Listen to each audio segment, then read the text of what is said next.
tell me where he is.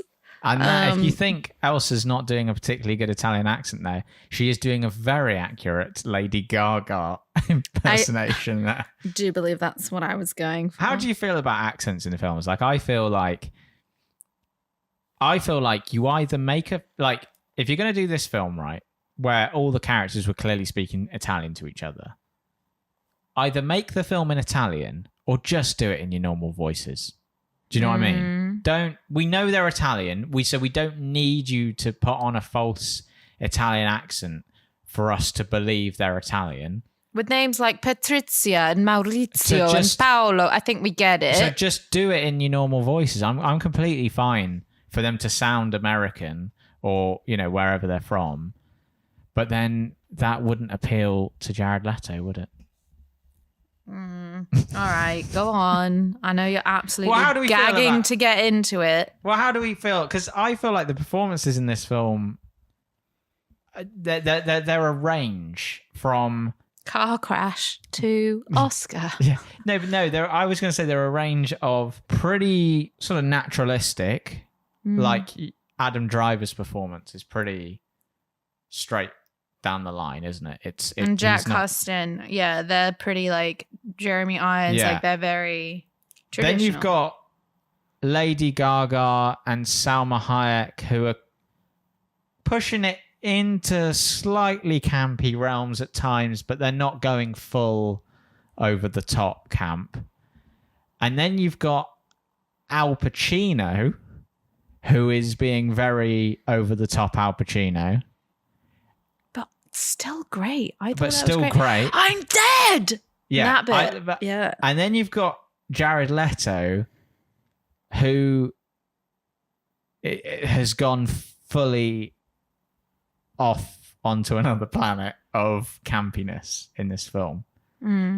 And how do we feel about that, Elsa? How do you feel about Jared Leto in this film? I liked him. Really? Oh God, yes. And I knew that this was coming. I read the reviews and blah blah blah, shitting on Jared Leto. And look, I don't.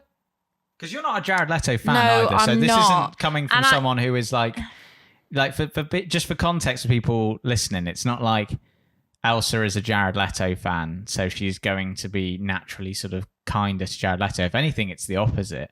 So I was expecting. I'm very surprised that which is why this is interesting. Why you're sort of pro Leto in House of Gucci. I think that first of all, he had the best Italian accent of anyone in it. I really believe that. Al Pacino's was all right. Weirdly, the campier the Italian accents got, the better they got. Yeah, they needed to do more with it. But I thought his accent was really good. I thought it was really strong. I thought that I kind of felt like the prosthetics wore him rather than the other way around. That I was a bit like, oh God. But I do think that I think he acted well in this. He made me, empathize with him, I guess. I felt bad for him. I felt sad for him. Like, he's just, why you do this? Why you do this? And getting his dad locked up and all of this stuff. Like, yeah, I don't know. I thought that it was actually a very good performance. Yes, it was very campy, but I also think that he had small moments and quiet moments. And when, Jeremy Irons shitting all over him and his designs, and then he goes and he pees on the scarf. But when he's just sort of standing there taking it, I thought that was really nice. Like, he could have really overacted there, and which, we know he's prone to. Like, I think that is his strongest moment. I think for me, he loses it once he starts pissing on the handkerchief or the scarf. See, that was quite like a Pacino movie moment, But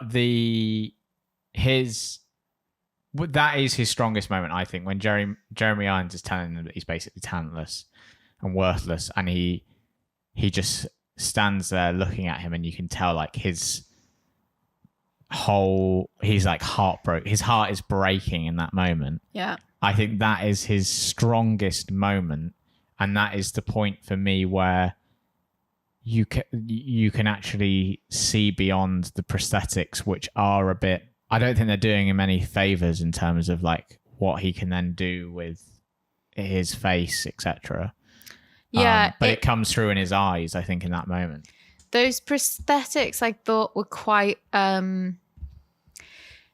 it's difficult when you have that amount of prosthetics. You have to be so careful with how you position them and not just put on like bulk, like put it on in bulk. It has to be kind of very small bits, so there's still like the movability in the face.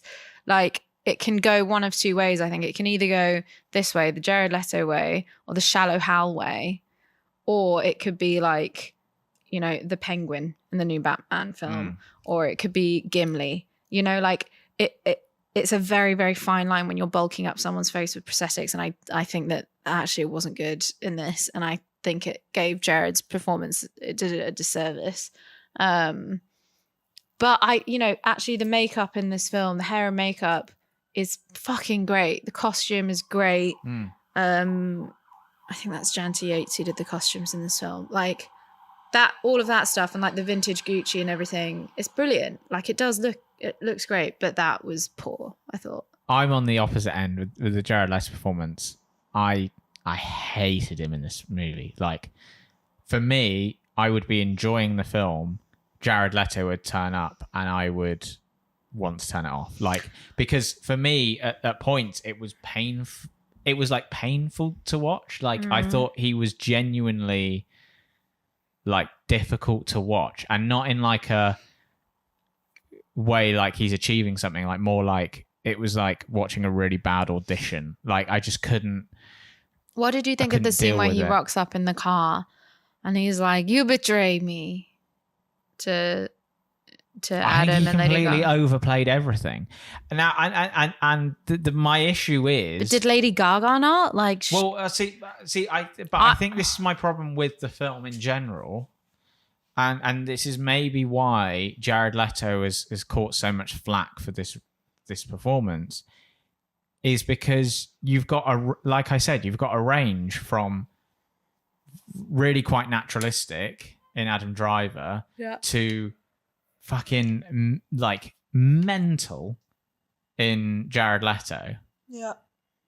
And when you've got that, and especially in scenes where you've got Adam Driver talking to Jared Leto, it's like, I don't know what's going on here. These two people are not in the same film. When you have Al Pacino and Jared Leto in there, actually one of the strongest Jared Leto scenes, I think, was with his father. Is with his father when Al Pacino is like, "I'm dead," and then Jared Leto's like, "Oh my god!" Oh. It's like that. Then kind of works in a really weird, obscene kind of way, because So I almost wonder, the more I think about it and the more I talk about it with you, is like, maybe it's not that like Jared Leto's performance is like bad necessarily. It's just that maybe he's in the wrong movie.